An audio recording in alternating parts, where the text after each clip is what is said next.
Welcome to the Faith Home Love Podcast. I'm Terry Goodlad, joined by my much better looking wife, Anna Tigre. You always got to say something funny. That's what I do. That's what you do. I'm here for comedic support. That's it. Hi, Terry. Hi. We had a rough couple of weeks.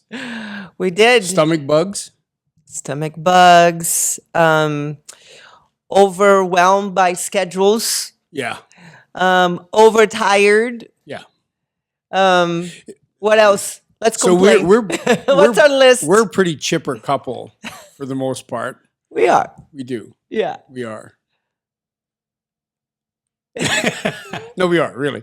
No, it's just that we kind of reached this point, didn't we? Where we, that's the thing. Like, a point of exhaustion. Yeah, we've got 4 kids and Many businesses. 3 businesses, 4 businesses, and homeschooling and all this stuff. And so it's going to be bumpy. It's just going to be. You just know it's going to be, right? But the thing of it is at some point you realize when it's so bumpy that the teeth are falling out of your head and your glasses are all falling off your nose and your coffee's all over the place, that it's too bumpy. And we reached that point. We had to get to a point where, we stopped and prayed and cried out to God and said, okay, this is not working because we have lost our joy. And like Terry said, we are a pretty joyful family. We like to joke around and have fun together, and family time is our favorite. But it got to the point where our schedule got so heavy that we lost our joy. Well, and you can tell because we would go places that should be fun places. Yeah. And you're just like, it's just more straight. Yeah, it's just, okay, let's hurry up and get this done because we got to get home. Let's hurry up and have fun. Yeah, exactly. And I saw it in the kids. Yeah. And that's the, you and I can shoulder a lot. Sure.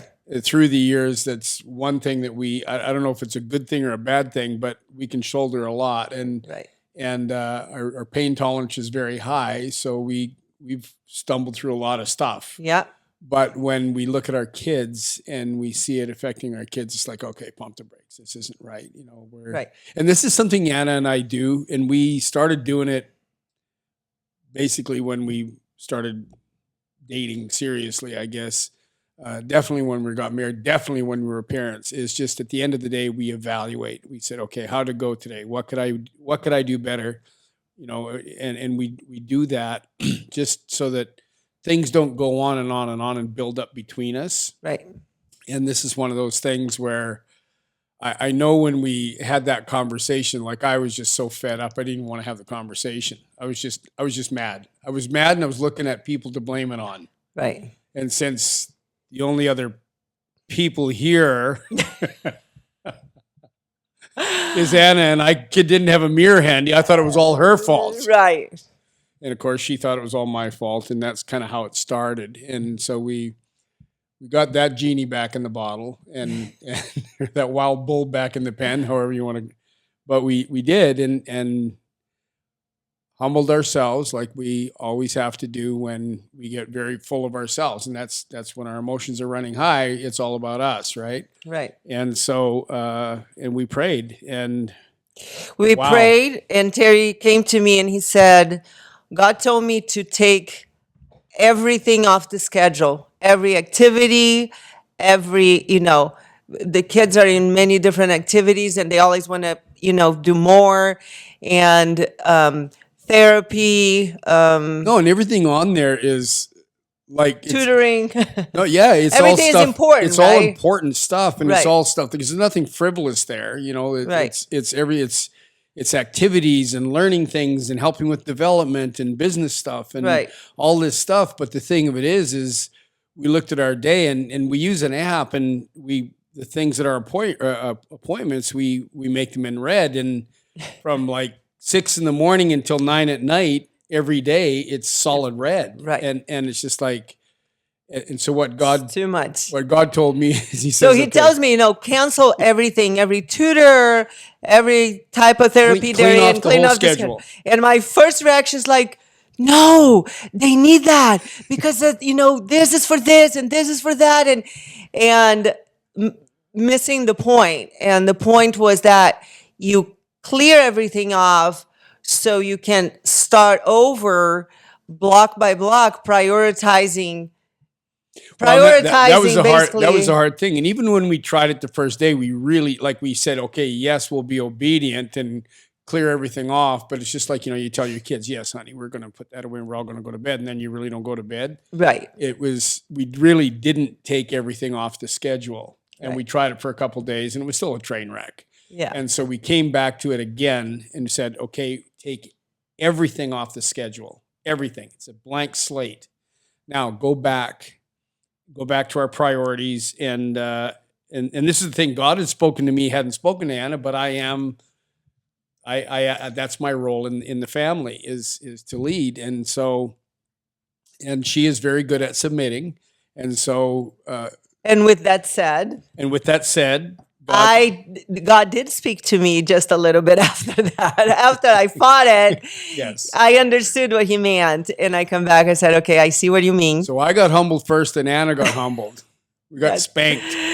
That's how he does it. Yeah. Yeah. He will put you to your knees and make you feel like a complete fool. But the thing of it is he does it in a very loving way. And actually we make ourselves feel like a fool. I did anyway. But what we did is we just went back and said, okay, what is the most important thing that if we don't do this thing every day, we're going to run into problems? And it was time with God.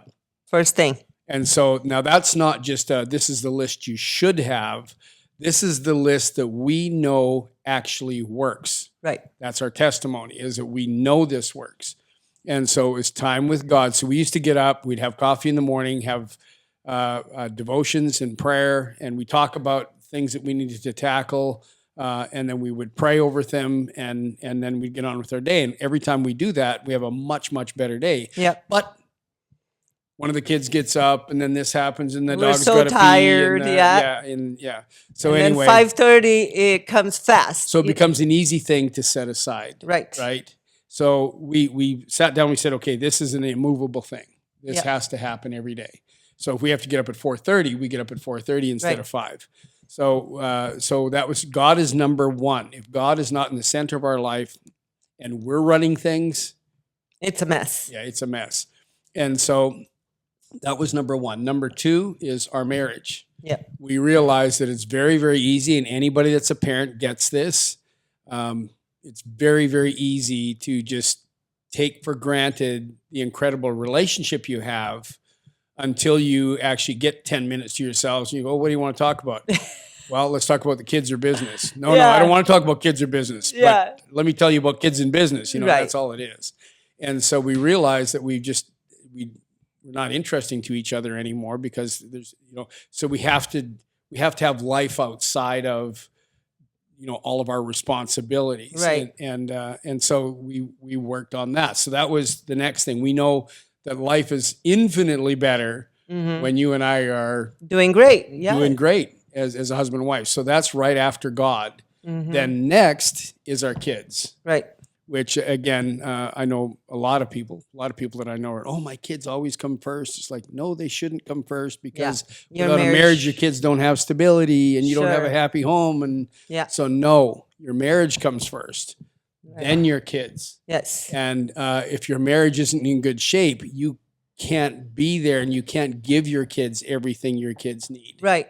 Would you agree? Absolutely. Yeah. And they feel it. They feel it. So they get anxious and then they start acting out and then you have a lot of chaos and, so definitely God, marriage, and then kids. God, marriage, then kids, and then work. Right. And the justification I always used was, well, work is kids and family and, right. No, it's not. It's devoted time to accomplish things that you need. When God, my marriage and my kids have been taken care of, and I've given that intentional attention, then next is work. And So I make sure that those three things get intentional attention. It's not the quantity of time. It's just that God gets God's time. I don't mutter that up with, we don't mutter that up with a mutter, muddy, mutter. It's not mutter. We don't edit these shows, guys. Sorry. I'm not sure Muddled up. because okay. The time with God doesn't get. Is that muddled Canadian? up. Yeah, eh? That's for all my American friends. You can yuck it up over that. We don't really. Well, I guess we kind of do say "eh," don't we? Anyway, muddled up. God time is God time. Your and my time is your and my time, and we respect that and honor that time. And then our time with kids is not half with kids and half on our phone. Right. No. No, it's time with kids. The phone goes Connection. away. Yes. Yeah, we have a push-up rule. Yes. If meal times, if anybody brings a phone to the table, they have to do push-ups the same amount as, and I get so beat up on this one. Well, the kids don't have phones. We are the only ones that have phones. Yeah. But it's for them is if they bring toys to the table, they got to do push-ups. It's devices, and but with it's- us is if you bring your phone to You the have to table, do you got to your- do your aging Your push-ups. aging push-ups. So I have to do 67 push-ups every time So we make sure we don't. make sure we don't bring our phones. So that was that was the big thing. And so we started to, But also, and then after that, as you mentioned, I think in there with your marriage is also the things that make us run at our best, right? Is yeah. that what, Mhm. for example, There's things that I do and things that you do. your fitness, like training Oh, right. Yeah. with your guys, and then for me also Yeah. training first thing in the morning. I do best when I wake up. Terry and I pray together. Yeah. And then I get my workout. I leave the house before the kids wake up, and it's early. But you know what? When I come back, It's completely different. I'm house. ready to give all day because I feel We've got 5 principles we're going to that's go right. over. We're going to touch We're that. going to go over the 5 principles, and we'll definitely get into that because that's definitely a huge part of it. But like Anna says, in there, looking after ourselves, and I guess we're not saying time for self, but because honestly, this is for our family. I will sacrifice my self time. I'll wait till everybody goes to bed and have self time. Right. Because I don't have the time to have self time during the day. I'm not. I do. I can make that time, but I'm not willing to sacrifice time with God, my wife, or my kids. Right. And I really can't with work. Right. But those first 3, I don't need self time. I need time, as much time as I can get with God, my wife, and my kids. Mhm. That's what I need. So I don't put self time in there. If you're doing this, that might be important to you, and you might need that. That might be the way you're wired or what God is telling you to do.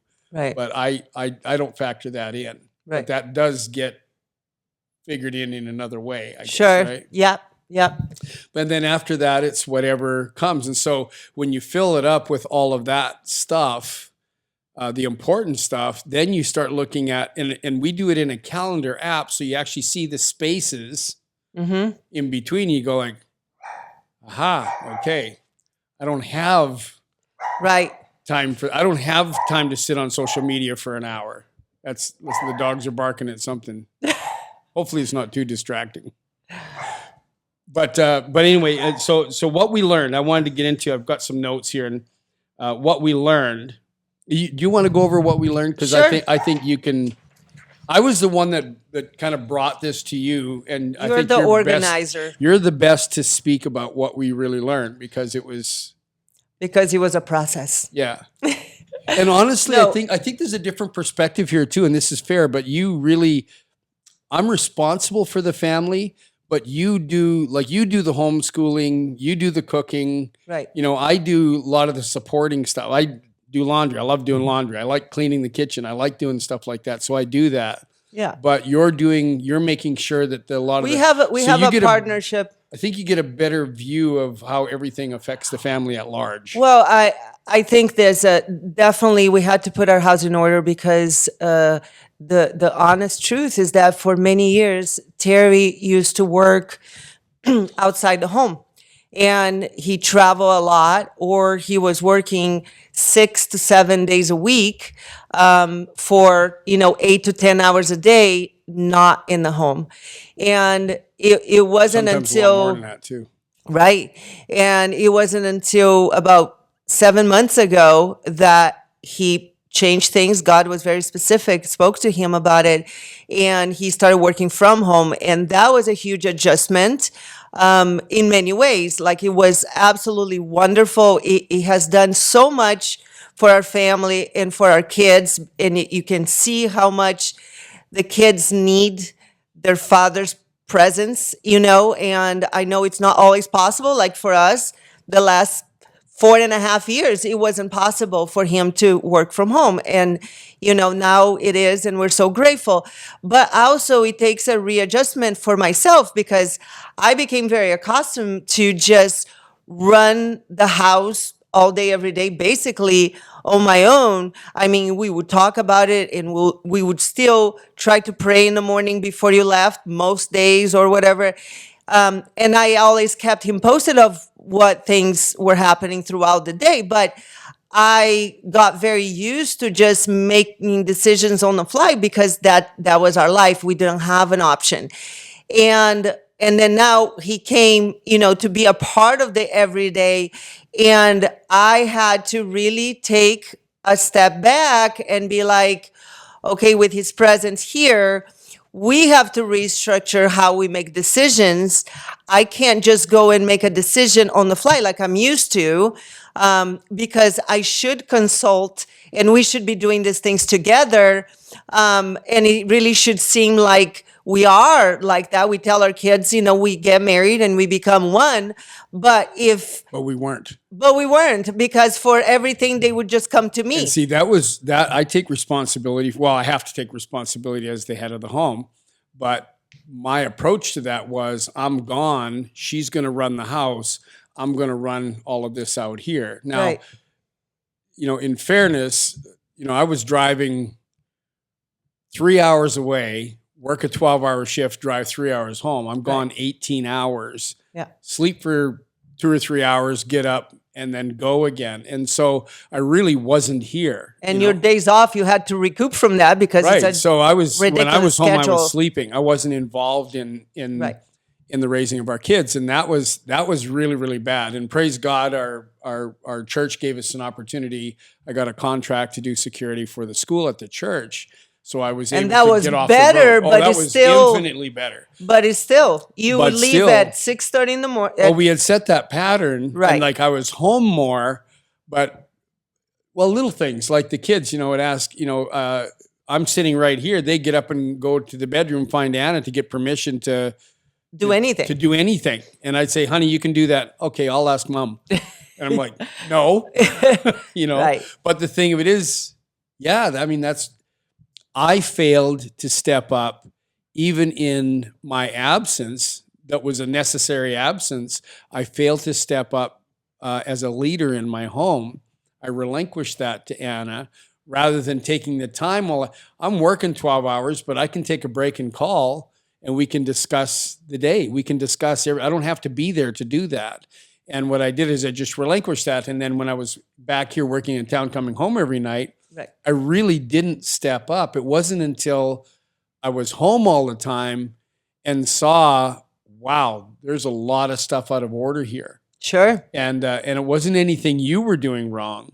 It was just because, I could have burst into flames and it wouldn't have mattered, because I mean, that's a joke, but it was like I wasn't here. And No, they got used to coming to you for fun time, for fix my toys, for, charge but- my batteries, Yes. a lot of charge my batteries.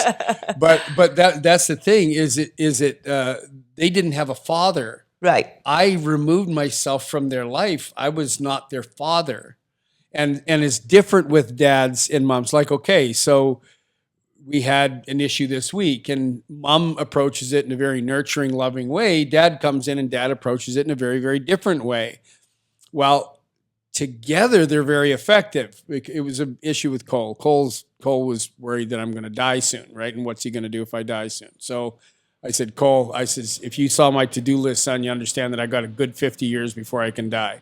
But anyway, mom is reassuring him and loving on him, and dad has to step in and sort of make jokes and assure him in a different way.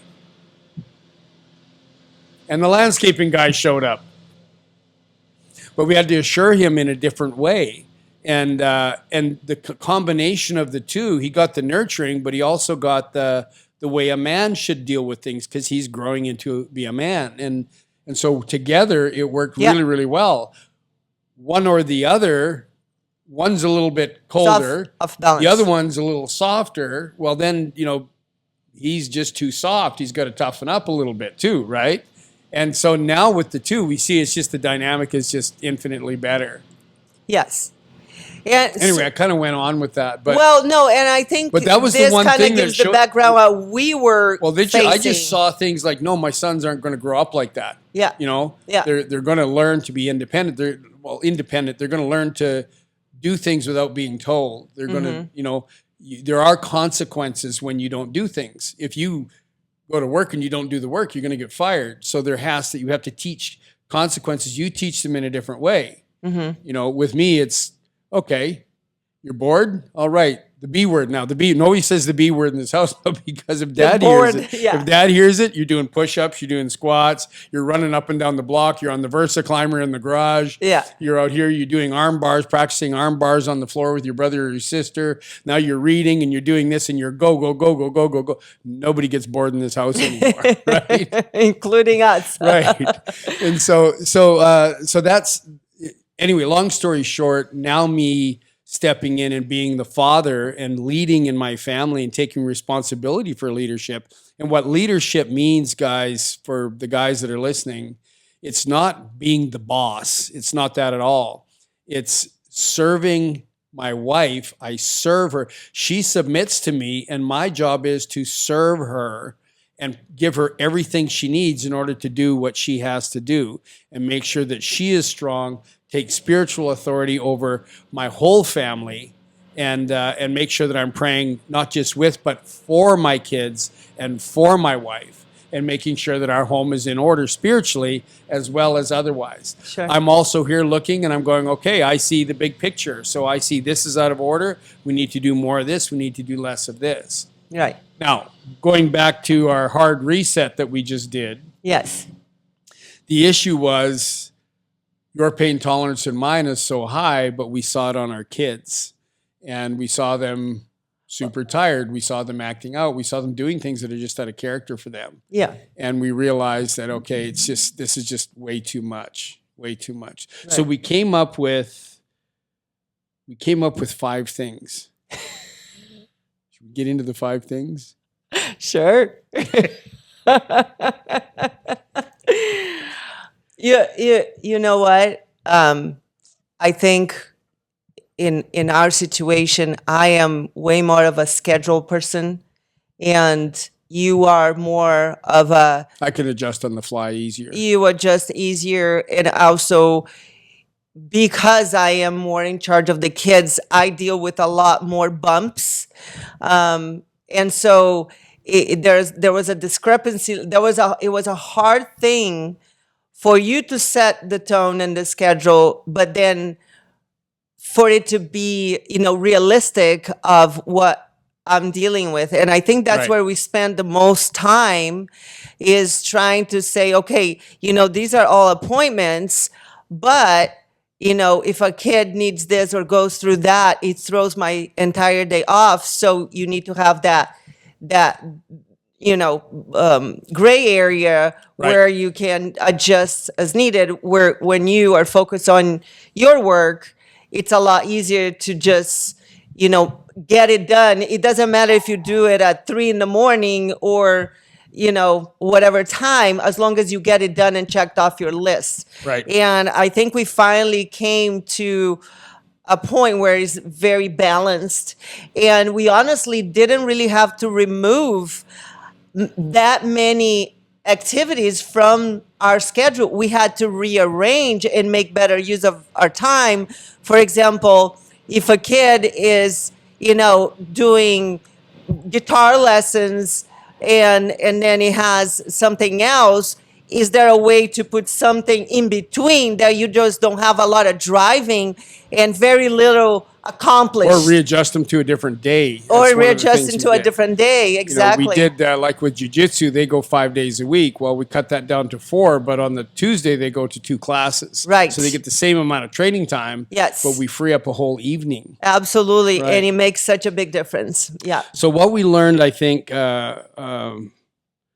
all of the things that we had on the schedule were absolutely necessary for our kids, for their development and stuff like that. But, But just, we move them around. but- We have 2 heavy days. yeah, So we know coming from the weekend, Monday is always going to be a day that people that we're tired and we need to do kind of reset around the house and clean, and that's when we do most of. Now we homeschool, and that's a day we ended up not having any appointments until 5:30 Yes. p.m. So we can do that, and we did the same with Tuesday, and then Wednesday and Thursday we are booked like beginning to end. Yep.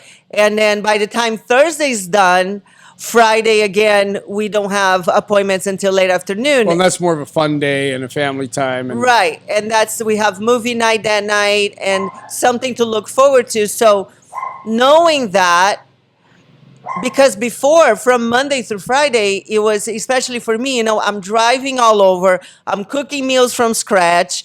And then pretty soon I'm like, I'm exhausted. Yeah. I am, to here with trying to juggle all these things. And then I wasn't much fun to be around.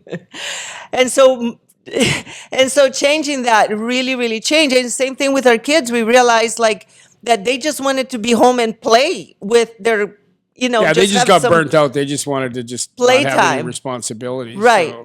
So we learned, and I think the other thing, the one big thing that I learned is that pray. Lots of times, prayer is always a part of our life, but the thing of it is pray literally, give him everything, give him even the little things. And then that way, because I'll say, okay, yeah, fitness is great. Okay, so we're going to pray. Yes, God wants me to work out. So I work out. So now I'm working out over here, and then I'm training over here. I'm training 2 times a day with 4 different groups. And no, how many, yes, he wants me to work out, where and when, and where is he calling me to be to Right. do his work? You know what I mean? And so it's like literally pray about everything. And I mean, everything. Yes. Just constantly praying and like that, and stop trying to make decisions on our own, because it almost always never works out. I think something else that came out of that is when you schedule your downtime Yeah. as much as you schedule all of your activities, you stop looking for ways to escape, like social media or nap time, Coffee or with like friends. too much time talking or texting or whatever it is that gives you a little bit of a relief from your schedule. You realize how if you don't do that, you have more time Right. for that downtime with the family. And I know I really had to learn to say no, even when I want to meet friends that for play dates or Yeah, beach days and or- if you put it into, this is the whole thing, if you put it into a schedule, you can see very clearly there's no time for that. right. And so it's not whether or gonna not come it's from not somewhere. what you feel like doing. Yeah. If you want to do that, you've got time on a Friday or on a Wednesday to schedule Yep. an hour with that person. Yep. Rather than just saying, "Oh, I don't feel like doing this right now." Yeah, okay, I'll just call my friend and talk for an hour. Right. And those are the time killers. So Yes. so we came up with five principles, I called it, for managing our time. The first one is time is currency. Right. And we did that by literally putting Everything on I this. use we have a big glass shower door, and I write with a dry erase marker my ideas on there. And so I actually budgeted our time just like we would money. I've got X number of hours in the day, and so in order to wisely use that time, I first budget my time for God, budget my time for my wife, budget my time for my kids, budget my time for work. Now with work, what is the most important work goes first, the next most important, like that. And then that way we get, by the end of the week, we've achieved what we want to achieve, right? Yeah. But basically putting out time slots and treating it like money. You've got a finite amount of time, and you can't. How you want to spend it? How do you want to spend it? Yep. And if you want to spend it on your priorities and reach your goals that you want to reach, that's how you do it. Is you budget it. Now the thing is, what we started doing is, okay, we never are late for a dentist appointment, never for a workout appointment with a friend, never for a coffee visit with a friend, but we can be late for everything else that we do. We fall off schedule. And so we stopped doing that. Yep. And we make appointments. Right. So if we're going, we have a grocery shopping appointment. There's a 4-hour block to go to Trader Joe's, stop at the meat guy. So we give a reasonable amount of time, a realistic amount of time that's going to take. And then we give that a block of time. Right. And then we adhere to, then you got to stick to the budgeted amount of time, right? Yeah. Yeah. And so we found that actually works. And if there's things like social media, phone calls, friends, stuff that can become parasites like we just talked about, if you're forced to schedule it in there, Yeah. you stick it in there, See you what go, you're giving up. wow. Yeah. I can see where I'm wasting my Am time. I giving up because I would have sleep? Am I sworn giving- I don't have a second anywhere in my day until I started putting that stuff down Yeah. and recording how much I'm burning up, and I'm going, I got all the time in the world. Right. If I just get rid of this, that's not getting me where I need to be. Sure. So that was the big thing. The second one was put on your oxygen mask first, and I'm going to let you talk about that one because. Well, I think that is so easy to do when you're a parent. And Well, I think as a mom, I think as a mom, I know for us, you struggle more with that, doing the things you need to do to make sure you're at your best, so that Right. you can do everything you got to do in the right. day. And when I started taking care of my needs first, which for me, I don't have any hobbies. I really don't. I have my family, and that's where I want to spend. Hey, you're being very bad. That's her hobby. Being very bad. That is my hobby. It's a full-time job. It's because the gardener is outside, guys. But I know that if I get up at 5:30 and we have our prayer time and I'm at the gym by 6:30, I am so much happier and I'm so much more productive and I feel so much better about myself that it's a must. I mean, I have to be really sick or having a real issue to miss that, because I suffer, therefore my whole entire family suffers if I don't do that. Well, and we get up extra early on those mornings, and we have prayer, devotions. Yeah, no, that's what I and mean. coffee together, so 5:30, you get yeah, husband-wife time and God time right. in there. When- Then you go to the gym, and then you come home, and it's still early. Yep. It's 8 o'clock in the morning. And whenever we had a day that I didn't do that and I decided I'm way too tired, I'm going to just sleep in. And then I get out of bed around 7 at the same time the kids get out of bed. The day, it's so overwhelming. I can't even explain. And the difference is so huge that when I get up at 5:30 now, I just know, that's the best thing I can do for me. So it might be different for somebody else, but that is what I need. And that's the important part, is just finding your own day. Right. This is what we do.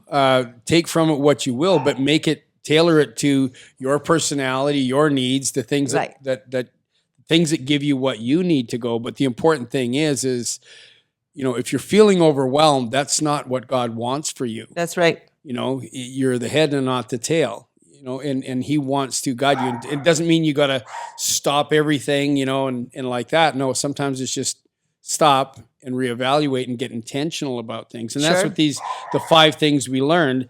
Put on your oxygen mask first: food, water, sleep, exercise, fitness. These Yeah. are the 5 things we have to have all the time so that we can be at our best. Physically, yes. Yes. And our time with On God. days days I fast most Sundays. I fast, and when I do that, I come back from church after working church, and I come home, and if I dare sit down, I'm cooked for 2 hours. Right. But when I'm fed, when I'm not fasting, I got energy to burn. Yeah. And so water, again, food, water, sleep, exercise, and fitness, not just exercise, but fitness, making sure that you're fit Right. and that you're eating well and you're healthy and Not like just that. moving. Yeah. Yep. Those are important things. So that's put on. So number one is budget your time. Second is put on your oxygen mask. Third, I like this one. give Jesus the wheel first. Don't wait until you're about to crash. Yeah. And that's the thing. We're That's always, funny. when we're in crisis, we get in prayer, right? Yes. You'll be driven to our knees. Yep. Pray about everything and take time to listen, quiet time to listen to the Holy Spirit.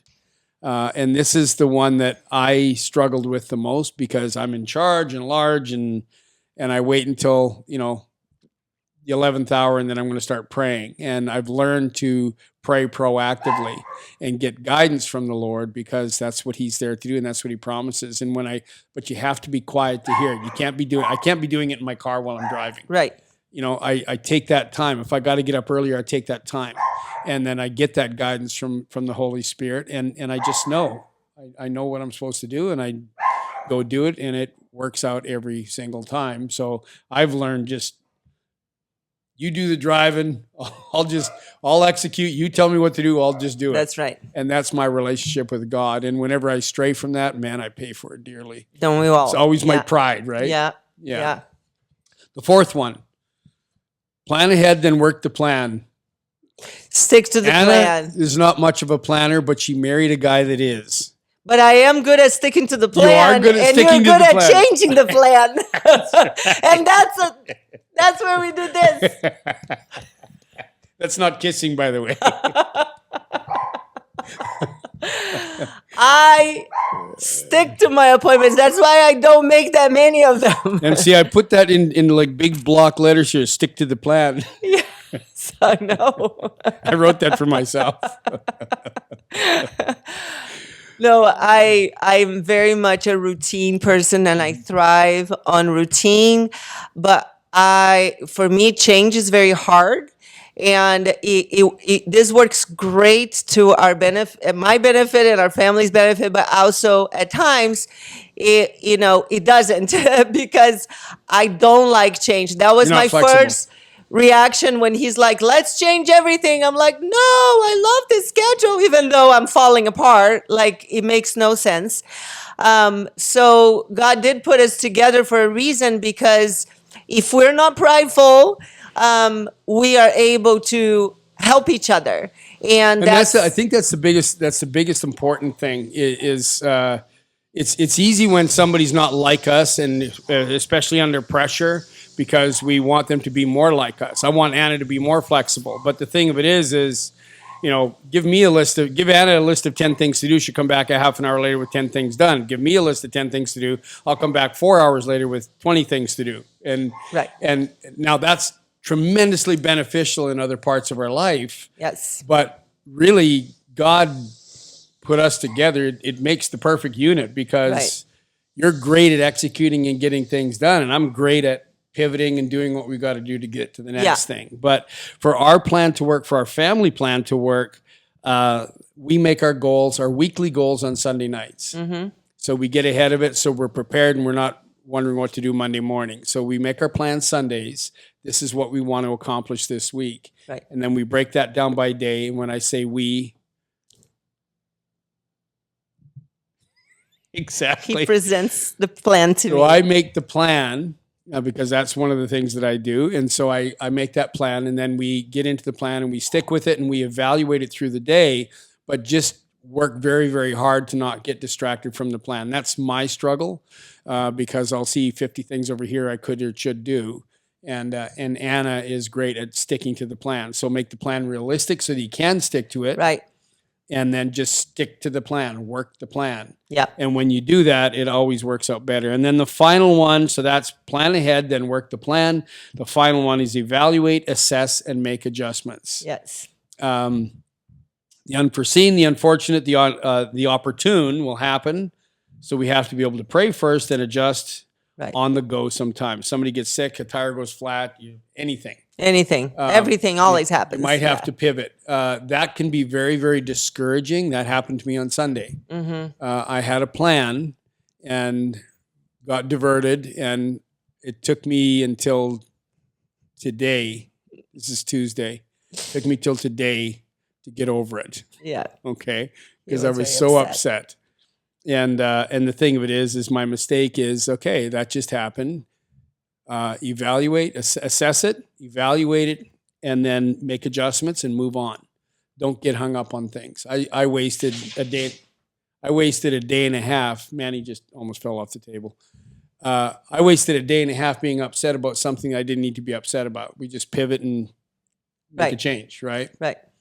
And so I think those 5 things.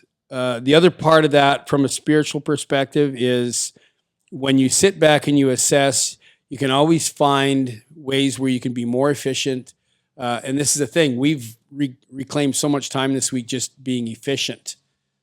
We started food prepping. So More often, yes. cook a bunch of stuff that you can cook, things like burgers or meatballs or chicken or whatever, and potatoes and things that, so we don't have to make a meal from scratch every time, but we still eat really good food. Yeah. We're not eating packaged and processed foods. Right. We're eating healthy foods. So we started doing that. Juices, I can make them ahead of time. And so that way we can most efficiently use our time. So in the middle of the day when we've got our most energy, Instead the of most me focus, cooking from scratch every meal, and then cleaning it up, and then an hour later having to start the whole Right. process again. Right. Yeah, exactly. And so at that premium time of your day, the peak time of the day when you got the most energy, you've got time, things are happening, people are available, all of that, you're not bogged down. We still have to eat, right? but you can make that way more efficient by Yeah. preparing your food ahead of time. That is huge. Yeah, and that was a big thing. And so, and I think from there, what I had to do is I had to repent for my pridefulness, sometimes not listening to God and pushing forward and doing something. You know, is it a good idea or a God idea? And there's a difference. And so repent for those things, and then just move on and humble yourself. Don't be prideful. Don't be prideful. And for me, it was really being okay letting go of everything that we committed to and allowing God to step in, and then seeing how we could still keep everything, but he just made it better. You Yes. know, when I got out of his way, and it's like, we are happier, the kids are happier, we feel better, we're not so exhausted, and it's like not that much has changed, yet everything has changed. Yes. And so sometimes, you know, something that seems like a big mountain to climb, if you're just willing to try, you know, it's actually something very easy, and it takes you to such a much better place. And, you know, with me, it's just, I like routine. So I want things to stay a certain way, even if they are, Even if it's bad. even if it's bad, you know, I'm not having any fun, but it's like, no, we can't let go. So it's humbling myself, you know, in the face of what God wants to do with our life. And of course, his plans are always better than mine. What am I thinking? And when we get into that place, I think when we humble ourselves, and especially this whole process of evaluate, assess, and make adjustments, evaluating and assessing, and making that a daily habit with your spouse. You know, you can't be prideful during that time. There's no defensiveness, Right. because she's not assessing me. She's telling me what she thinks, but I'm telling her, I think I did this wrong, or I think I could do this better, or I think this got in the way. Or she'll tell me, well, when you did this, I felt this way. And I'm going, oh gosh, well, I don't want to make you feel that way. Doing that, I think, is one of the most powerful things a husband and wife can do, Right. and the most beneficial thing you can do for your family. Yep. You know, out of those brief little talks at night, you know, we've apologized. We've made wholesale changes on how we raise our kids, how we teach our kids, how we reprimand our kids, what we allow our kids to do and not do, how we feed our kids. Yep. You know, we've made some major adjustments that have all sprung from those brief little Absolutely. evaluations. Yeah. what they do is they keep us humble, and they keep us humble in front of each other. You know, pridefulness coming into a marriage is the beginning of the end. Yeah, absolutely. It has to be, I have to be able to hear from her, because nobody loves me more other than God than this woman here. And so if she's telling me something, I want to listen to that. Now, she never uses that as a weapon against me. Right. She does it out of love. Right. Right. Which is the most important. If you Right. treat each other always with respect, and you know, it's makes it a lot easier for the other person to humble themselves and be like, you Right. know what, you're right. Right. You know, let's just try it. Let's just do it. Right. And then don't harp on that person after Right. and make them feel bad. It's not a stone that you hit them over the head with, right? that's And that's what we do, is we do that in a very loving way. And so it's impossible for me to get prideful in front of my wife, because she literally knows me, knows everything about me, knows everything I'm struggling with. And we've come up with solutions together. And I think the big takeaway from that is, I really don't believe there's a problem we can't get past. sure.